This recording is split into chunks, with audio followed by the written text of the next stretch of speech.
Tonight at 10, Labour sets out its strategy for negotiating Britain's exit from the European Union. It leaves open the possibility of going back to the negotiating table if the Brexit deal is rejected by Parliament. And in a major policy move, the party makes a stand on the rights of EU nationals in the UK after Brexit.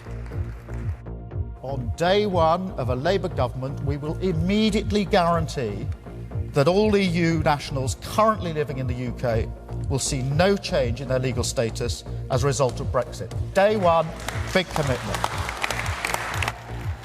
But Theresa May, campaigning in the traditional Labour heartland of South Wales, said there was only one option in her view for a strong approach to Brexit. We want to get votes and support here in Wales because that will strengthen my hand in the Brexit negotiation.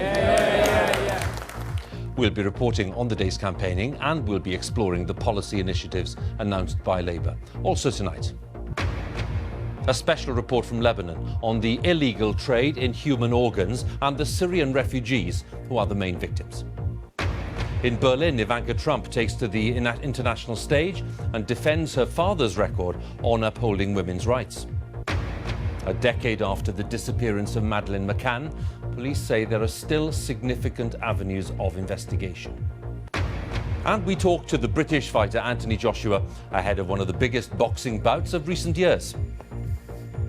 And coming up in Sports Day on BBC News, can Chelsea put 7 points between them and the rest in the Premier League? A win at Stamford Bridge over Southampton tonight would do it.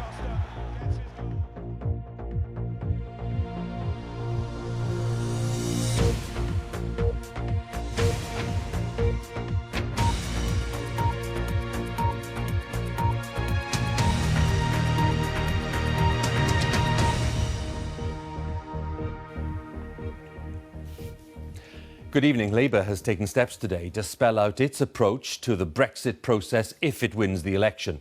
The shadow Brexit Secretary, Sir Keir Starmer, said a Labour government would immediately guarantee the rights of EU citizens already in the UK. It would retain the option of remaining in the EU customs union subject to some key reforms. And EU nationals would still be allowed to move to the UK if they had a guaranteed job offer. It is being presented by the party as a significant clarification of Labour's policy, as our Deputy Political Editor John Pienaar tells us. This is where the election's being decided, not in political meetings, but on the streets, in the homes and in the heads of voters. We're choosing a path for Britain after Brexit. And on this nation-dividing issue, Labour's taking a gamble that'll win some voters and maybe lose a lot of others. Here in Barking, in a lot of places where people voted Labour and then chose to leave the EU. Today, Labour's out to show it's more pro-Europe, more open to compromise than Theresa May's Tories from the start. EU nationals here would keep their rights. No ifs, no buts.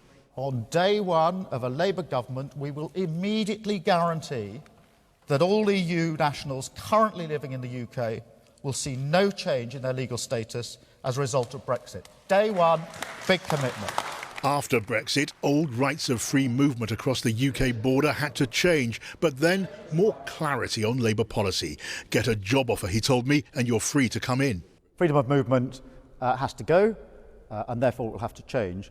But we must have immigration that works for our communities and for our economy. And that means that there has to be movement of people to come and work in this country. How that's managed will have to be resolved, but the last thing we want is for our businesses to go bankrupt. Then he poured cold water on the Leavers' dream of using new freedoms outside the customs union to conquer markets beyond Europe. I think it's worth keeping the customs union option on the table and seeing where we are in 2 years. But we have to focus on the EU trade agreement. That's 44% of our trade, and make sure that is our priority. And not hypothetical free trade deals elsewhere in the world. Well, the idea of hypothetical free trade agreements in April 2019 compensating for losing the EU is something nobody's contemplating, and that's why we have to concentrate on the EU trade agreement. Till now, Labour and the Tories have been sounding more alike over Brexit than either side has been prepared to admit.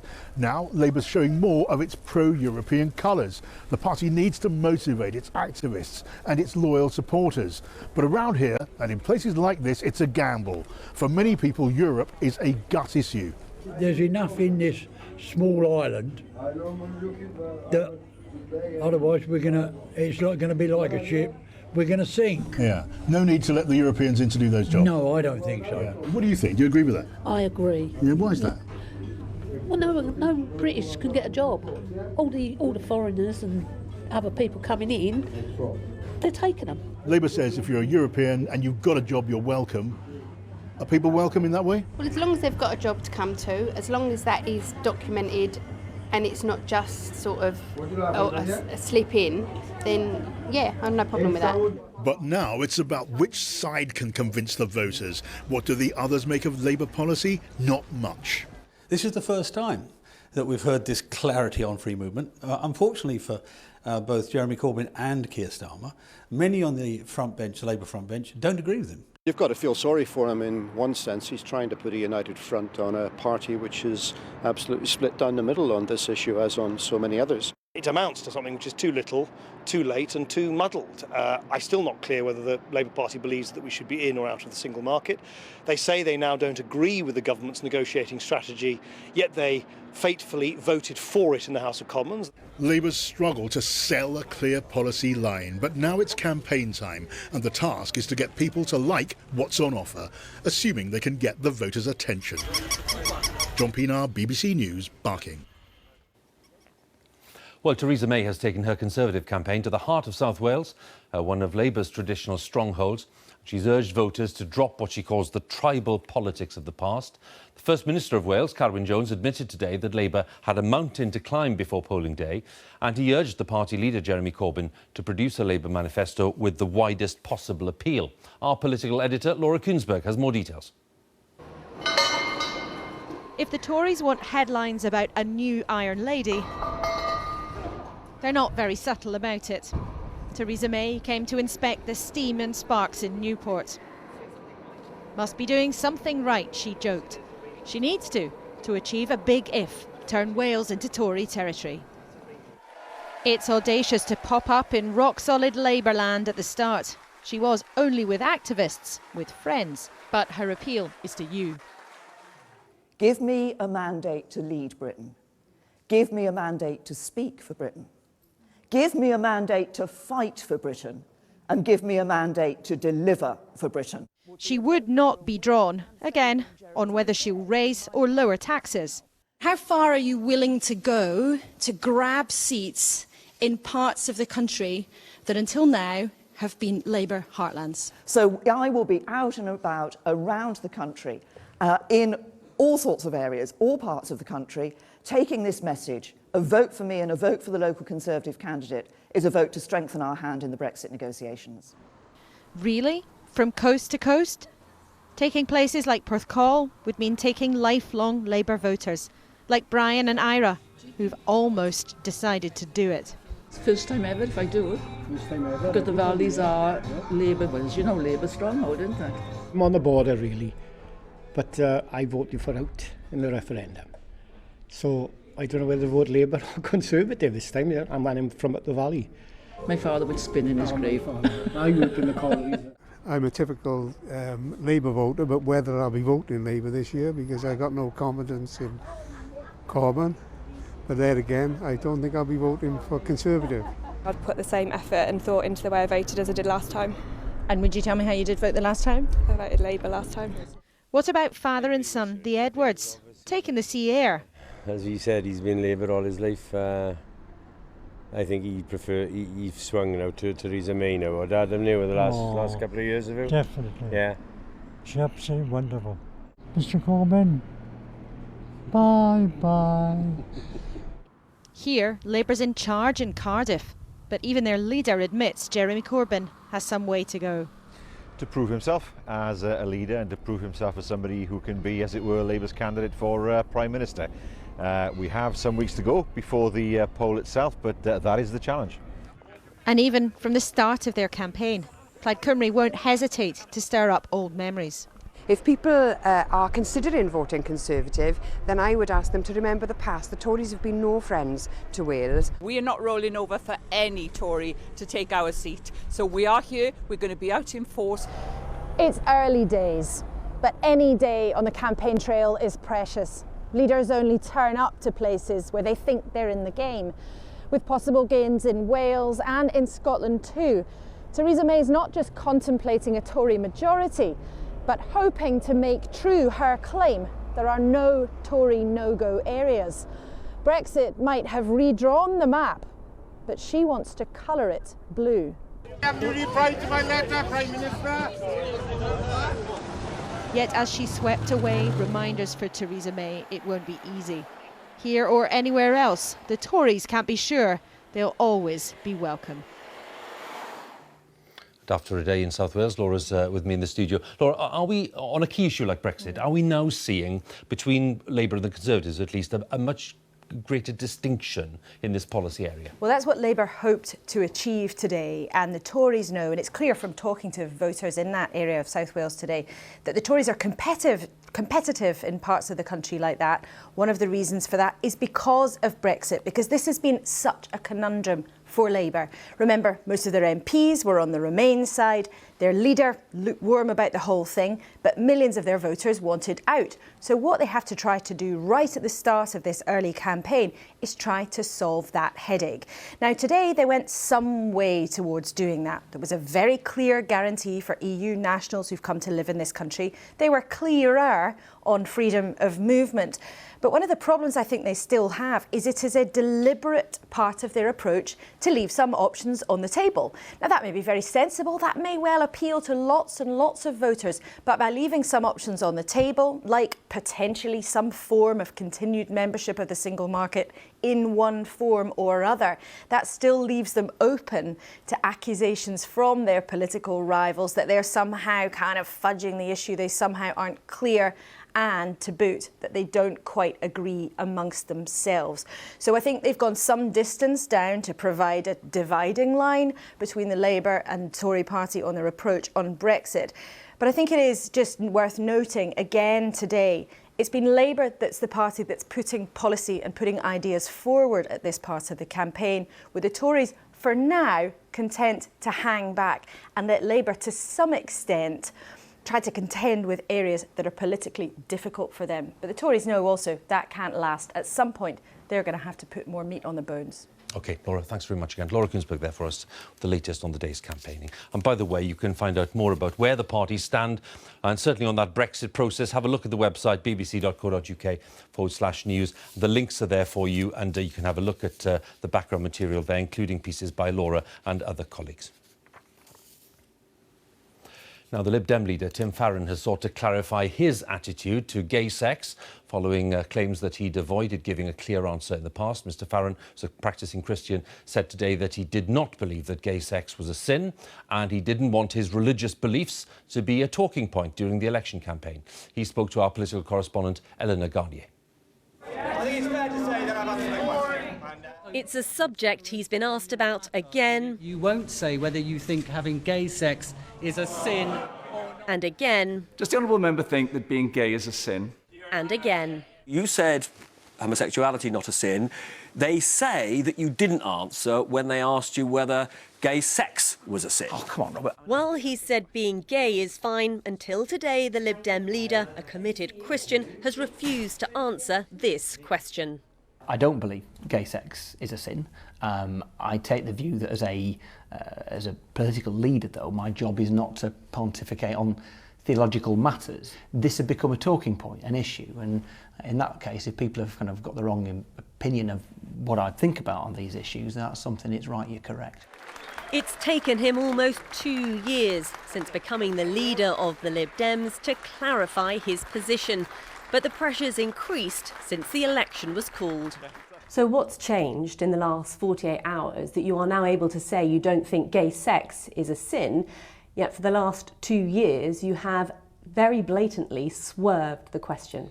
Well, I'm quite careful about how I talk about my faith. I'm not, I don't bang on about it. I don't make a secret of it. either. So you are either misleading people before or you are misleading people now. Which is it? So the answer to that is that I was asked the question early on and I didn't want to get into a sort of series of questions unpicking the theology of the Bible. Isn't it just that it's your Christian belief and you didn't want to admit it? And no, that's not the case. What I want is to make sure that we deal with something that's become an issue. So this is blatant electioneering? It's a sense of understanding that, the question was asked to me a week ago. I don't think people want political party leaders telling them what is and isn't sin. Mr Farron insisted the Lib Dems had undoubtedly the best record on gay rights out of all political parties. But it's clear the issue and the questions around it have troubled him personally and politically too. Ellen Agania, BBC News, Westminster. The Middle East is now considered the global hub for the trafficking of human organs, and that's according to aid agencies. The flow of refugees from Syria into neighbouring countries has created new opportunities to exploit desperate and vulnerable people. And traffickers linked to the illegal trade in human organs are increasingly active throughout the region. So our correspondent Alex Forsyth went to investigate the buyers and sellers in Lebanon, warning that her report does contain some distressing images. Shut away. In the back room of a makeshift coffee shop, a teenage boy lies in pain. Slowly, slowly, he says. He can barely move. He's just sold his kidney. I am constantly taking painkillers. The pain is terrible. I am exhausted. He's a refugee who fled Syria when his brothers and father were killed there. At 17, he supports his mother and 5 sisters. Desperate for money, he sought a dealer in human organs. I met him at night. He blindfolded me with the bandage. I was so scared. I got paid £6,500. I've already spent most of the money paying the rent and clearing my debt. In Lebanon, Syrian refugees face heavy work restrictions. Aid is limited and stretched. For some, like this man, there's opportunity in the poverty. He arranges organ sales and agreed to talk to us if he remains anonymous. I exploit people. That's what I do. Some of my clients would have died anyway, just like this boy. He could have died in Syria. I'm exploiting him, but he's benefiting. I know what I'm doing is illegal, but I'm helping people. That's how I see it. Working on commission, he's a middleman, brazenly armed. He finds refugees and takes them to clinics. In the past 3 years, he's organised around 30 kidney sales. Business, he says, is booming. I was once asked to get an eye, and I found a client who was willing to sell his eye. Do you not care about these people? Do you not care that they might die? I don't really care if the client dies as long as I got what I wanted. It's not my problem what happens next, as long as the client gets paid. Organs are hard to transport, but we're told they can be exported to buyers around the world. Or refugees are flown to nearby countries like Egypt on fake papers to have surgery there. The Middle East is becoming a hotspot in the international organ trade, according to some experts, who say the influx of refugees willing to go to extreme lengths to get money is providing a new market for brokers looking for body parts to buy, shifting the focus from China and the Philippines to this region.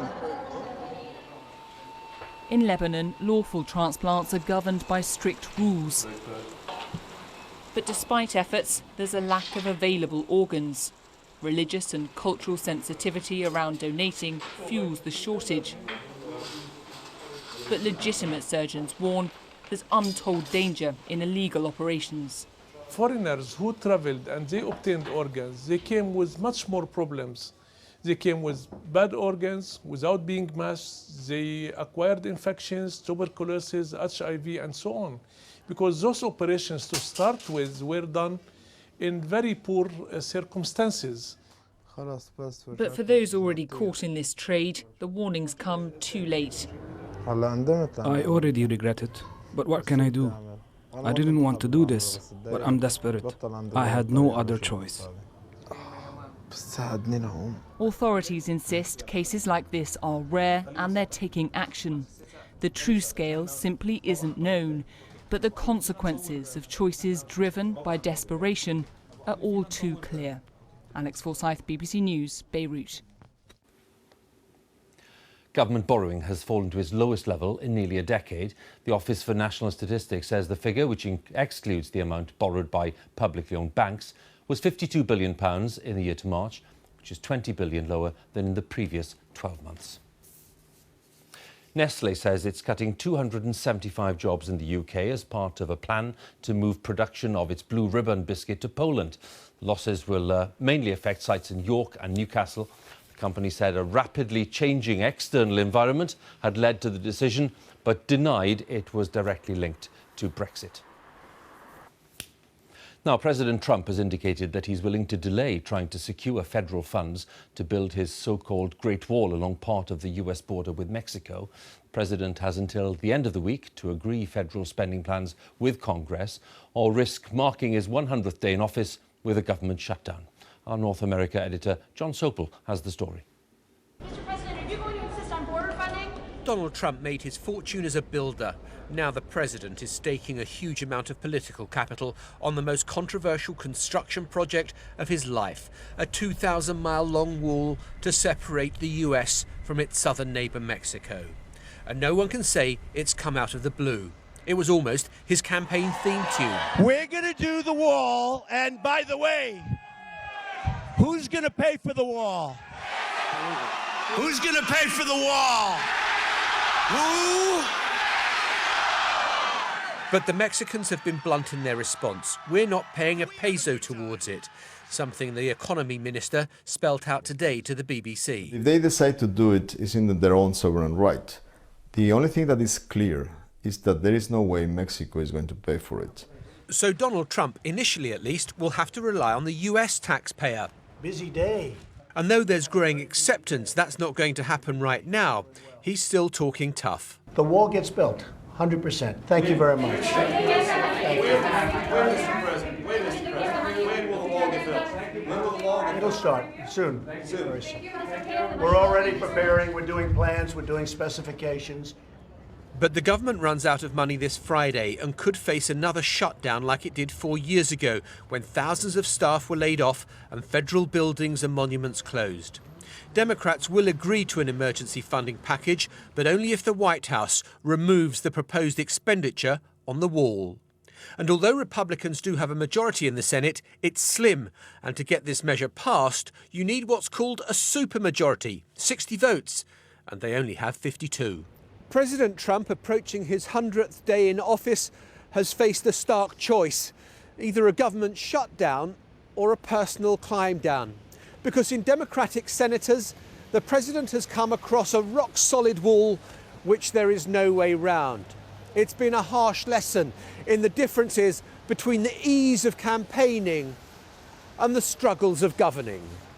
It's left Democrats savouring another victory. It's really good news that the president seems to be taking the wall off the table in the negotiations we're having on an appropriations bill this week. The White House unveiled a new website today to celebrate the president's 100 days. It's been high energy and high tempo, a raft of executive orders and growing economic confidence. But on his 3 signature policies, the travel ban, health reform and now the border wall, Donald Trump hasn't succeeded in the way that he promised. John Sopel, BBC News, Washington. Well, President Trump's daughter Ivanka has been meeting the German Chancellor Angela Merkel in Berlin on her first international trip since being given an official position in the Trump administration. She's recognised as an influential advisor to her father, but there's been growing criticism in the US about the nature of her role in the Trump White House. Our correspondent Jenny Hill reports now from Berlin. Taking her place among the world's most powerful women.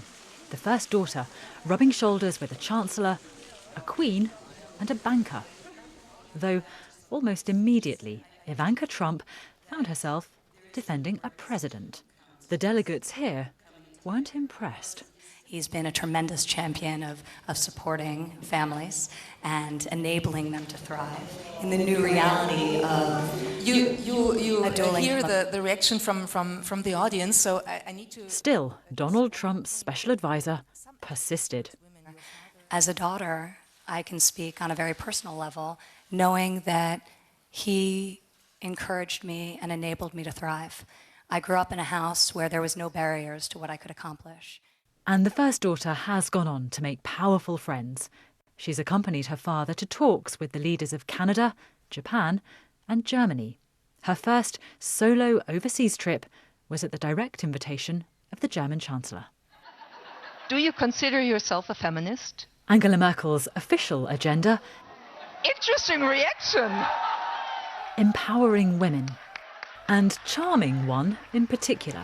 Berlin needs stronger ties to the Trump administration. It's the strategy of dialogue. That's the most important thing. You can reach Trump through his daughter. Every woman should do things by her own and by her own status and by her own positions and not because of her father's position. What you're seeing here may well mark a profound shift in the way that Germany, Europe, does business with the United States. Ivanka Trump wields significant influence with her father. The relationship that Angela Merkel and other leaders strike with the first daughter will be closely scrutinised on both sides of the Atlantic. Expect to see more of the first daughter on the international stage. In the age of Trump, it seems, family comes first. Jenny Hill, BBC News, Berlin. The United States has expressed deep concern about Turkish air raids against Kurdish fighters in Syria and Iraq. Turkey said it was targeting groups linked to the banned PKK and said it had killed 70 militants. The US State Department said the raids had not been properly coordinated with the coalition that's fighting so-called Islamic State. The President of France has called for unity in what he said would be a long and difficult fight against terrorism. François Hollande made the remarks at a ceremony to honour the policeman shot dead in Paris last week. Xavier Jugelet, who was 37, was killed when a gunman opened fire on the Champs-Élysées.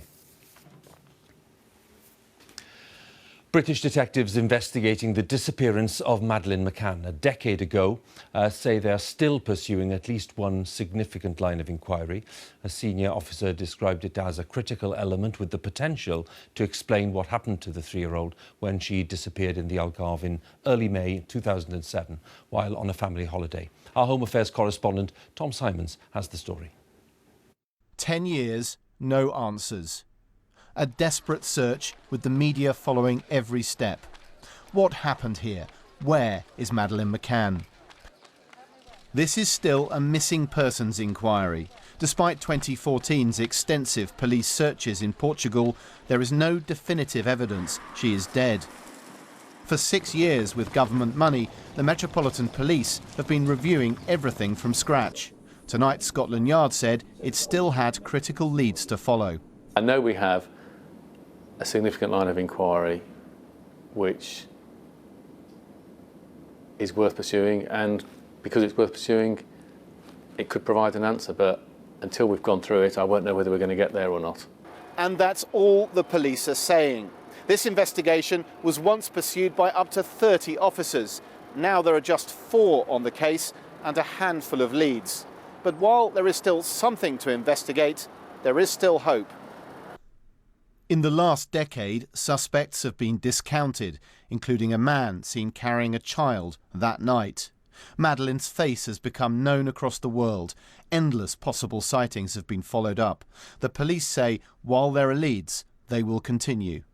I so wish I could say we could definitely solve it, but a small number of cases sadly don't get solved. What I've always said on this case, and I've said it to Kate and Jerry as well, we will do everything reasonably possible to try and find an answer. Madeleine's parents have described the 10-year anniversary as a horrible marker of stolen time. They've released a statement promising never to give up. There have been many challenges and low points along the way, they said, but the warmth encouragement and positivity we've experienced from the quiet majority has undoubtedly sustained us and maintained our faith in human goodness. This is how Madeleine might have looked as she's grown up. Her 14th birthday is the week after next. Tom Simons, BBC News. Now, there'll be 2 heavyweight boxing titles at stake on Saturday in one of the biggest boxing bouts of recent times when Britain's Anthony Joshua, the Olympic champion, takes on Ukraine's Vladimir Klitschko at Wembley Stadium. Our sports editor Dan Rowan has been watching Joshua's preparations, and there is some flash photography coming up in the report. Final preparations for the fight of his life. Regarded as the man heavyweight boxing's been crying out for, Anthony Joshua is on the verge of becoming the sport's biggest star. And having granted us access to his training camp, how you doing, bro? Hello, Adrian. How are you, sir? You well? He told me just what it takes to become a champion. I've broken my ribs before, my hands, you know, I've dislocated shoulders and stuff in the gym, but we get it right for the fight. The coaches try to reveal your potential, and then it becomes a bit of an ordeal because they start pushing you to places that you've never been before. This is a new level, is it, for you? It's just a whole new level, completely, especially with the type of fight we're in as well. Joshua's come a long way in a short space of time. London 2012 Olympic champion, since turning professional, he's unbeaten and now stands to earn in excess of £10 million from Saturday's showdown. So has fame and fortune changed him? I'm in the same flat that I've been in since 2011. So far, the simple life has worked. Where we grew up, everyone was about making money when we were young, but it was about being low-key, understated. Probably didn't want to get your house burgled, do you know what I mean? But life hasn't always been trouble-free. Joshua's brushes with the law as a teenager growing up in a tough part of London are portrayed in a new advertising campaign which charts his rise to the top. It's just mistakes. What people can relate to is life, journeys, and what people go through. Everyone goes through different struggles, so I was just showing mine, and it can connect to a certain group of people, and it got across my message. This is the kind of preparation and dedication that's taken Anthony Joshua to the brink of sporting superstardom, and he knows that if he can now win the biggest fight of his career, he'll go to a whole new level altogether. High in the Austrian mountains, the man who stands in Joshua's way is completing his build-up. For a decade, 41-year-old Ukrainian Vladimir Klitschko dominated the heavyweight division, but after losing his last fight, says he's obsessed with victory. Now I have a chance against young man, very ambitious, very athletic, a newcomer, a new star in boxing in the heavy division, biggest stage that I ever had. The respectful build-up to this fight contrasts starkly with the antics, the trash talk and the brawls that have frequently brought boxing into disrepute.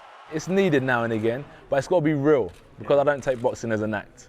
This isn't like an act for me. This is a way of expressing myself and being true to myself. Joshua's wasted little time in his road to the top. Too good to be true? We're about to find out.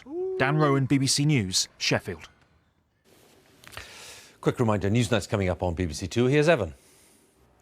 Well, the election campaign is firmly focused on Brexit for understandable reasons, but tonight we'll also look at social care and how to pay for it. You want more of it, but do you want more tax? Join me now on BBC Two. That's Newsnight with Evan here on BBC One. It's time for the news where you are. Have a good night.